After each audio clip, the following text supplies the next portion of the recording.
যারা যারা এই মুহূর্তে আমাদেরকে দেখছেন তাদের সবাইকে অনেক অনেক শুভেচ্ছা এবং শুভকামনা জানিয়ে আমন্ত্রণ জানাচ্ছি এসকেএফ অনকোলজির সৌজন্যে কোলোরেক্টাল ক্যান্সার উপলক্ষে আমাদের বিশেষ আয়োজন বিশ্বমানের ক্যান্সার চিকিৎসা এখন বাংলাদেশে। আপনাদের সাথে আছি আমি ডাক্তার ফাতিহা শাফি, আর থাকছি অনুষ্ঠানের পুরোটা সময় জুড়ে।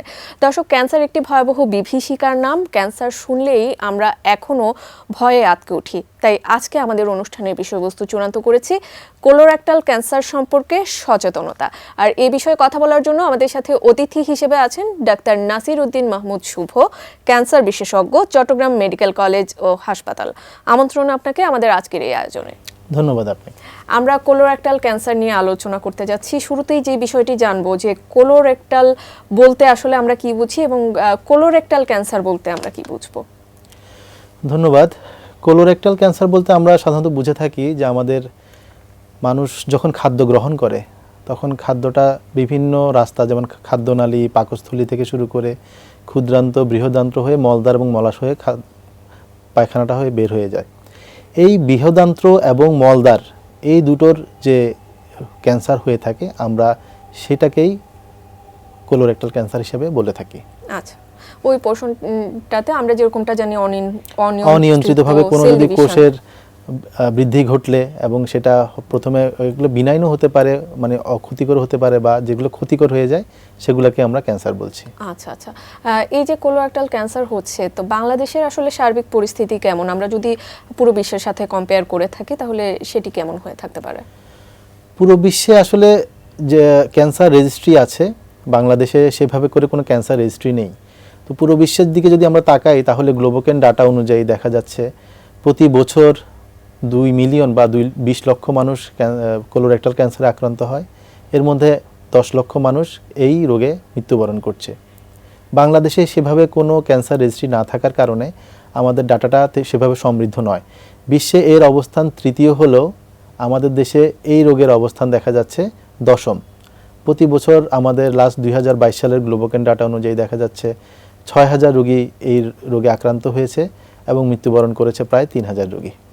আচ্ছা, গ্লোবোকেন ডাটা অনুযায়ী আপনি যেরকমটা বললেন যে ডাটা অনুযায়ী 6000 রোগী আক্রান্ত হয়েছেন এবং 3000 রোগী মৃত্যুবরণ করেছেন। তো সেই সূত্র ধরে বলতে চাই যে এইটির পেছনে নিশ্চয়ই কোনো ফ্যাক্টরস কাজ করে থাকে। সেই ফ্যাক্টরসগুলো কি কি হয়ে থাকতে পারে? দেখুন, এই রোগটার বিভিন্ন ধরনের রিস্ক ফ্যাক্টরগুলোকে আমরা এর জন্য দায়ী করছি। কিছু জিনিস আছে যেগুলো আসলে আমাদের হাতে নেই, যেগুলোকে আমরা বলছি নন মডিফাইবল ফ্যাক্টরস। এর মধ্যে আছে আপনার কোনো জেনেটিক পরিবর্তন হলে এই ধরনের কিছু সমস্যা আছে, যেগুলোকে আমরা বলছি ফ্যামিলিয়াল এডিনোমেটাস পলিপোসিস সিনড্রোম, হেরিডিটারি নন পলিপোসিস ক্যান্সার সিনড্রোম। এগুলো আসলে জেনেটিক পরিবর্তনের কারণে হয়ে থাকছে। এছাড়া আপনার যখন বয়স বাড়তে থাকবে, 50 বছরের অধিক হলেই কিন্তু আপনি এই ক্যান্সারের ঝুঁকিতে আক্রান্ত হতে থাকবেন বেশি করে। এছাড়া হচ্ছে আপনার পরিবারের কোনো ইতিহাস, যদি পারিবারিকভাবে কারো যদি থাকে সেখান থেকে আপনার এটা ট্রান্সফরমেশন হতে পারে। এগুলা আমাদের হাতে নেই, এগুলোকে আমরা বলছি নন মডিফাইবল ফ্যাক্টরস। আর যে সকল জিনিস আমাদের নিয়ন্ত্রণ করা যায়, যেগুলো আমরা আমাদের নিয়ন্ত্রণযোগ্য, সেগুলোকে বলছি আমরা মডিফাইবল। এই মডিফাইবল জিনিসগুলোর মধ্যে হচ্ছে আপনার সম্পূর্ণ বেশিরভাগ হচ্ছে আমাদের খাদ্যাভ্যাস। দেখা যাচ্ছে আমরা প্রচুর পরিমাণে এখন ফাস্ট ফুডের দিকে ঝুঁকে পড়ছি, জাঙ্ক ফুড খাচ্ছি। এছাড়া রেড মিট এবং প্রসেস মিট, রেড মিট বলতে আমরা গরুর মাংস, খাসির মাংস, এছাড়া বিভিন্ন প্রসেস মিট যেগুলো ব্যবহার হচ্ছে আমাদের ফাস্ট ফুডে, এগুলো হচ্ছে এটার জন্য অন্যতম প্রধান কারণ। এছাড়া যে কোনো খাদ্যে যদি আপনার ফাইবারের পরিমাণ কম থাকে, আমরা লেস ফাইবার ডায়েট বলছি, যেমন শাকসবজি, এগুলো যদি কম খাই তাহলে কিন্তু আপনার এই রোগের সম্ভাবনা বেড়ে যাবে। এছাড়া অতিরিক্ত পরিমাণে আমাদের দেশের বেশিরভাগ মানুষ দেখা যাচ্ছে ধূমপান এবং মদ্যপানে অনেকেই আসক্ত আছেন, ফলে তাদেরও এই ধরনের ঝুঁকিগুলো অনেকটাই বেড়ে যায়। এছাড়া যারা লাইফস্টাইলটা অনেকটা আমরা বলে থাকি সেডেন্টারি লাইফস্টাইল, যার মানে হচ্ছে উনি খুব একটা ফিজিক্যাল অ্যাক্টিভিটিস করছেন না, প্রতিদিন ব্যায়াম করছেন না, হাঁটছেন না, তাদের ক্ষেত্রে এই ঝুঁকিটা অনেক বেশি। আচ্ছা, আমরা এবার লক্ষণ বা উপসর্গগুলোর দিকে চলে যাব। একজন সাধারণ মানুষ আসলে কিভাবে বুঝতে পারবে যে সে কোলন ক্যান্সারের দিকে যাচ্ছে? ধন্যবাদ। এটা একটা খুব গুরুত্বপূর্ণ প্রশ্ন। যে আমাদের কাছে সকল রোগীরাই এসে থাকে, যে বেশিরভাগ রোগী দেখা যাচ্ছে স্টেজ 3 অথবা 4-এ আমাদের কাছে আসছে। তবে এর আগে থেকে কিন্তু উপসর্গগুলো কিছু কিছু প্রকাশ পেতে থাকে, যেগুলোকে তারা ইগনোর করে যাচ্ছে। যেমন হচ্ছে তার হঠাৎ করে মলের অভ্যাসের পরিবর্তন হচ্ছে, তার দেখা যাচ্ছে হঠাৎ করে মাঝে মাঝে পায়খানাটা শক্ত হয়ে যাচ্ছে বা কারো হচ্ছে একেবারে পাতলা হয়ে যাচ্ছে, যে যার স্বাভাবিক পায়খানা ছিল তার যদি এই অভ্যাসগুলোর পরিবর্তন হয়, বা পায়খানার সাথে দেখা যাচ্ছে হঠাৎ করে কিছুটা লালচে ভাব বা রক্তের মতো দেখা যাচ্ছে, এই সমস্যাগুলো নিয়েই যখনই আসবে তখনই তাকে কিন্তু চিকিৎসকের শরণাপন্ন হতে হবে। কিন্তু রুগীরা আসে আমাদের কাছে যখন তীব্র তার পেটে ব্যথা হয়, পায়খানার সাথে অতিরিক্ত পরিমাণে রক্ত যাচ্ছে, অথবা পায়খানা একেবারে বন্ধ হয়ে যাচ্ছে, সেই সময়গুলাই সাধারণত আমাদের কাছে এসে থাকে। আচ্ছা, রক্ত যাওয়ার যে বিষয়টি আপনি বললেন, রক্ত তো আসলে পালসের সাথেও কিন্তু যেতে পারে, তাহলে আলাদা করার উপায় কি আসলে? হ্যাঁ, পাইলসের সাথে যে রক্তটা যায় সেটা সাধারণত একদম আমাদের ফ্রেশ ব্লাড গিয়ে থাকে, এবং ফ্রেশ ব্লাডটা বলতে হয়তো এটা বেশিরভাগ সময় হয়ে যায়, দেখা যাচ্ছে যে পায়খানা শুরু হওয়ার আগেই আপনার ব্লাডটা যাচ্ছে। তো আর যে মলদ্বারের ক্যান্সারগুলো, সেগুলোর ক্ষেত্রে দেখা যাচ্ছে যে পায়খানার রঙটা হতে পারে কালো কালো হতে পারে, বা একদম পায়খানার সাথে রক্তটা লাগানো থাকতে পারে।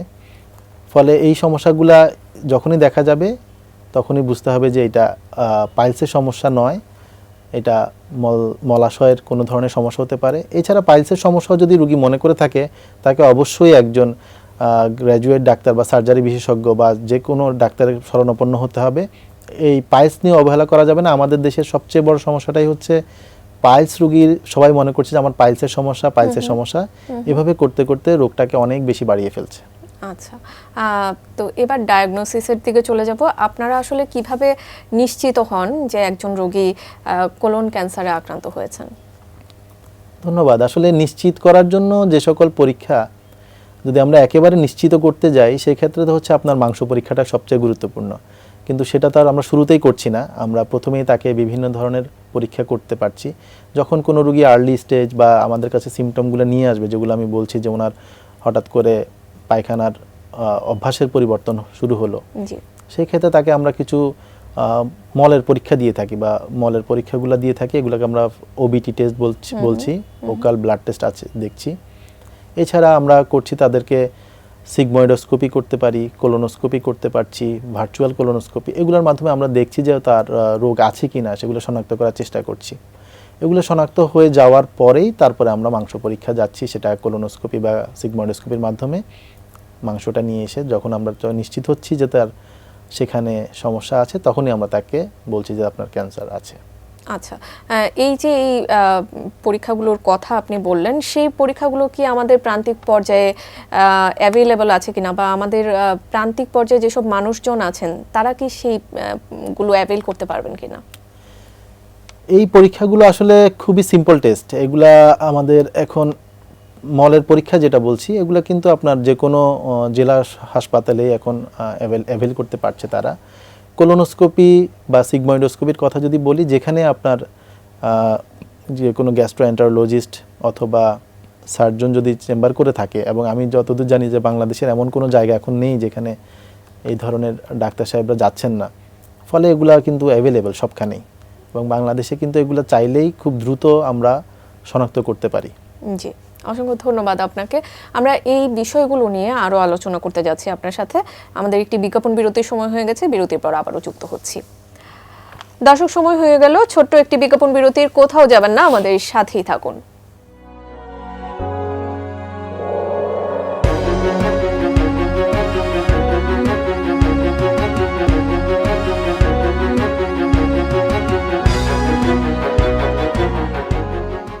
বিজ্ঞাপন বিরতির পর আবারও আমন্ত্রণ আমাদের আজকের এই আয়োজনে। আমরা কথা বলছিলাম কোলোরেক্টাল ক্যান্সার সম্পর্কে সচেতনতা।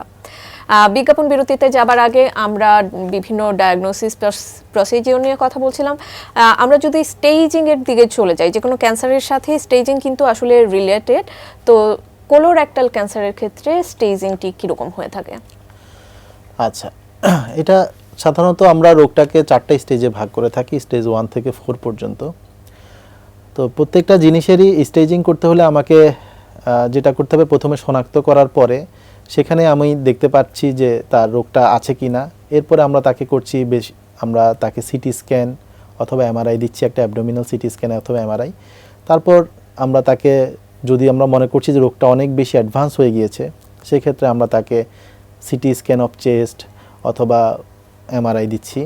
এছাড়া আমরা পেট সিটিও করে থাকি, রোগীদের পেট সিটি করে থাকি। এছাড়া একটা মার্কার আছে যে কোলোরেক্টাল ক্যান্সারের ক্ষেত্রে এটা দেখা যাচ্ছে বাড়ছে, সিইএ কার্সিনো এমব্রায়োনিক অ্যান্টিজেন। এটা যখন বেড়ে থাকে তখন আমরা কিন্তু রোগীটাকে অনেকটা ধারণা নিয়ে নিতে পারি, একদম নিশ্চিত করে না হলে ধারণা নিয়ে নিতে পারি যে রোগটা আসলে কতটুকু অ্যাডভান্স হওয়ার সম্ভাবনা আছে।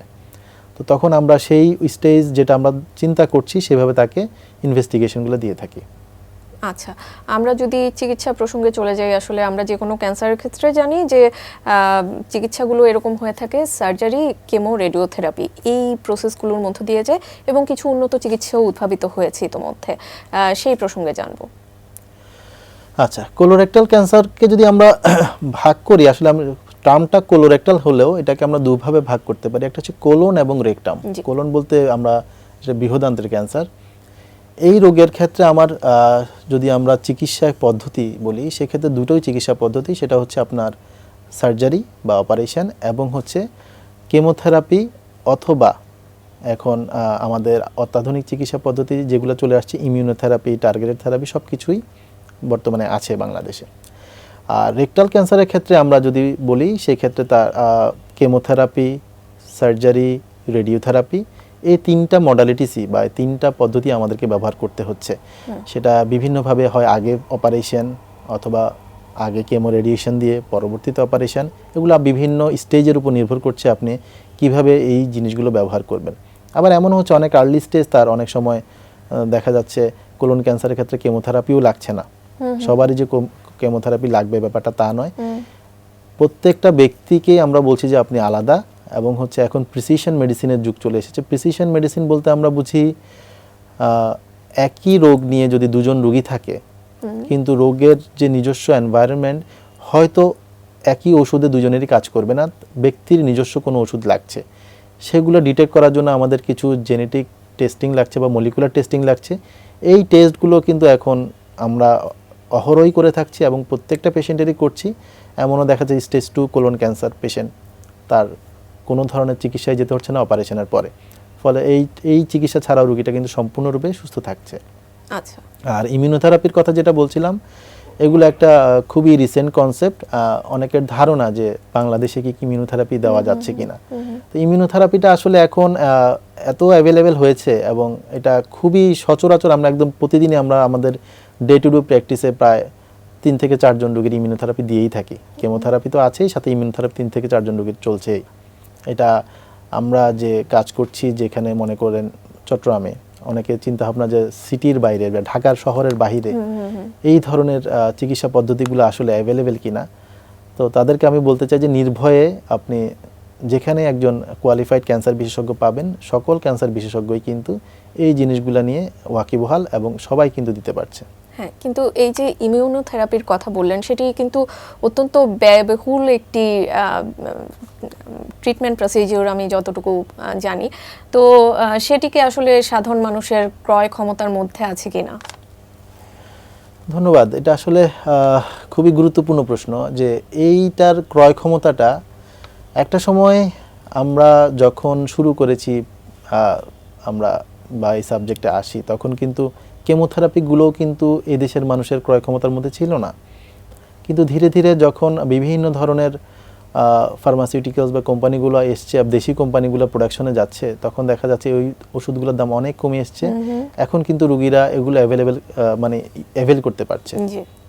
ঠিক তেমনিভাবে ইমিউনোথেরাপির যদি আমরা বিশ্ব বাজারের দিকে তাকাই, ইমিউনোথেরাপির যে মূল্য, সেটা আমাদের দেশের জনগোষ্ঠীর জন্য ক্রয় ক্ষমতার একেবারেই বাইরে, সেটা এবং উচ্চবিত্ত ছাড়া এটা কারো পক্ষেই সম্ভব নয়। কিন্তু আমাদের দেশীয় কোম্পানিগুলো এখন ইমিউনোথেরাপি অ্যাভেলেবেল করেছে এবং ফলে দেখা যাচ্ছে আপনার বাইরের দেশের তুলনায় আমাদের দেশে অনেক কম খরচে ইমিউনোথেরাপিগুলো পাওয়া যাচ্ছে।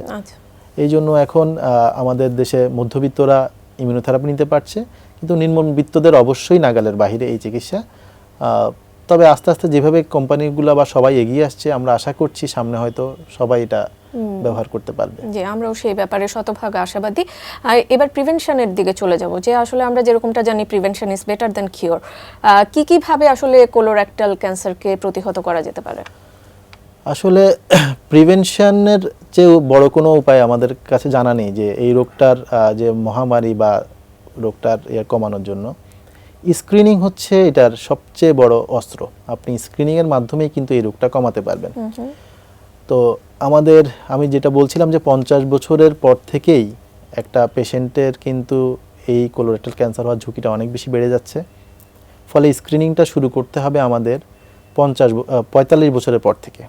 45 বছরের পর থেকে প্রত্যেকটা পেশেন্টকে স্ক্রিনিংয়ে যেতে হবে। সেটা স্ক্রিনিংয়ের যে টুলস আছে বা কিসের মাধ্যমে করব, যেগুলো আমি আগে বলেছিলাম, তার হচ্ছে মলের পরীক্ষা। মলের মধ্যে প্রায় 3 ধরনের পরীক্ষা করা যায়। এর মধ্যে ওকাল ব্লাড টেস্ট, ইমিউনোকেমিক্যাল টেস্ট এবং হচ্ছে সাইটোকেমিস্ট্রি, এগুলো করা যায়। এছাড়া আমরা ভার্চুয়াল কোলোনোস্কোপি করতে পারি, কোলোনোস্কোপি, সিগময়েডোস্কোপি। তবে আমরা যদি গাইডলাইনগুলো ফলো করি, সেই ক্ষেত্রে বলা হচ্ছে আপনি প্রতি 1 বছর পর পর ফিকাল ব্লাড টেস্টটা করবেন, ওকাল ব্লাড টেস্টটা। এছাড়া প্রতি 3 বছরে একবার যদি আপনি সিগময়েডোস্কোপি করেন এবং প্রতি 10 বছরে একবার করে কোলোনোস্কোপি করলেই আপনি জানতে পারবেন যে আপনার ক্যান্সার হওয়ার ঝুঁকি আছে কিনা। এছাড়া যে সকল রোগী আছে, আবার ধরেন তার পারিবারিক ইতিহাস আছে, যে ওনার কোনো ফার্স্ট ডিগ্রি রিলেটিভ এই ক্যান্সারে আক্রান্ত। ফার্স্ট ডিগ্রি বলতে আমরা বাবা, চাচা এগুলো বুঝে থাকি। তো তারা যদি আক্রান্ত হয়ে থাকে, সেই রোগীর কিন্তু 45 বছরে শুরু করলে হবে না। মনে করছেন যে কারো বাবা 45 বছরে ওনার ক্যান্সার হয়েছে, তাহলে তার স্ক্রিনটা শুরু করতে হবে অবশ্যই 10 বছর পূর্বে, 35 বছর আগে থেকে। কারো যদি আবার জেনেটিক কিছু রিস্ক থাকে, যেগুলো আমি আগেই বলেছিলাম, যে ফ্যামিলিয়াল এডিনোমাটাস পলিপোসিস বা নন পলিপোসিস কোলন ক্যান্সার সিনড্রোম, তাদের ক্ষেত্রেও আপনার এই জিনিসগুলো বা এই স্ক্রিনিংগুলো অনেক আগে থেকে শুরু করতে হবে। এটা অবশ্যই নিকটস্থ ক্যান্সার বিশেষজ্ঞের শরণাপন্ন হয়ে শুরু করতে হবে। তো এগুলোর মাধ্যমে আমরা আসলে ক্যান্সারটাকে অনেকটা আগে থেকে ডিটেক্ট করে প্রয়োজনীয় ব্যবস্থা নিয়ে রোগীটাকে ক্যান্সার না হওয়ার জন্য বা একদম আর্লি স্টেজে ধরে তাকে সুস্থ করার জন্য চেষ্টা করে যেতে পারি। আর সেই সাথে নিশ্চয়ই আপনি যেরকমটা শুরুতে বলছিলেন যে লাইফস্টাইল মডিফিকেশনের যে বিষয়গুলো, সেগুলোও নিশ্চয়ই সমান গুরুত্ব পাবে। অবশ্যই লাইফস্টাইল মডিফিকেশনের গুরুত্বটা আসলে অপরিসীম। আমরা জাতিগতভাবে আমরা অনেক বেশি সেডেন্টারি লাইফস্টাইল বা মানে শারীরিক পরিশ্রমটা খুব কম করে থাকি। তো শারীরিক পরিশ্রম প্রতিদিন অন্তত আপনাকে 30 মিনিট আপনাকে যদি শারীরিক পরিশ্রম করেন, সেটা শারীরিক পরিশ্রম বলতে আপনি জোরে হাঁটতে পারছেন বা জগিং করতে করেন বা যে কোনো এক্সারসাইজ যদি করেন, সেই ক্ষেত্রে কিন্তু আপনি এটা থেকে অনেক বেশি মুক্ত থাকার সম্ভাবনা আছে। জি, অসংখ্য ধন্যবাদ আপনাকে আপনার অত্যন্ত মূল্যবান সময়ের জন্য। আসলে এই বিষয়গুলো নিয়ে আমাদের আসলে জানার শেষ নাই, আরও অনেক কিছু জানার ছিল। সময় স্বল্পতার জন্য আজ হয়তো আমরা সম্ভব করতে পারিনি। আমরা পরবর্তীতে আবারও আপনার কাছ থেকে এই বিষয়গুলো নিয়ে জানার চেষ্টা করব। আপনাকেও অনেক ধন্যবাদ। দর্শক, আপনাদেরও অসংখ্য ধন্যবাদ আমাদের সাথে এতক্ষণ যুক্ত থাকার জন্য। আমি জানি এই অনুষ্ঠানের মাধ্যমে কোলোরেক্টাল ক্যান্সার সম্পর্কে আপনারা অনেক কিছুই জানতে পেরেছেন, আর আপনারা জানলেই আমরা অনুষ্ঠানের যথার্থতা খুঁজে পাবো। আপনাদের জন্য অনেক অনেক শুভকামনা জানিয়ে আজকের মতো এখানেই বিদায় নিচ্ছি। সে পর্যন্ত সবাই ভালো থাকবেন, সুস্থ থাকবেন আর এটি নিউজের সাথেই থাকবেন।